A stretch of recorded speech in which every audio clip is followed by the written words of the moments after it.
చాలా అంశాలను ప్రస్తావించారు. ఈ ప్రాంత అభివృద్ధి కోసం ముఖ్యంగా కాళేశ్వరం మందిరాన్ని ఒక పర్యాటక క్షేత్రంగా, ఒక ఆదర్శ ప్రాంతంగా అభివృద్ధి చేయాలి అని వారు కోరుకున్నారు. తప్పకుండా ఈ మంతని శాసనసభ నియోజకవర్గానికి ఒక గొప్ప చరిత్ర ఉన్నది.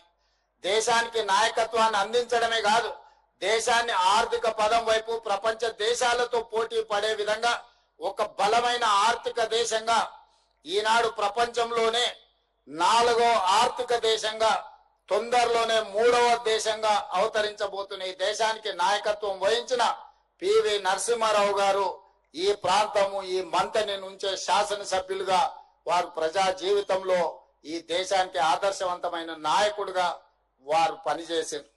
వారి వారసత్వంగా శ్రీపాదరావు గారు ఈ ప్రాంత ప్రజల కోసం శాసనసభ వ్యవహారాలు, ఏదైనా స్పీకర్ల గురించి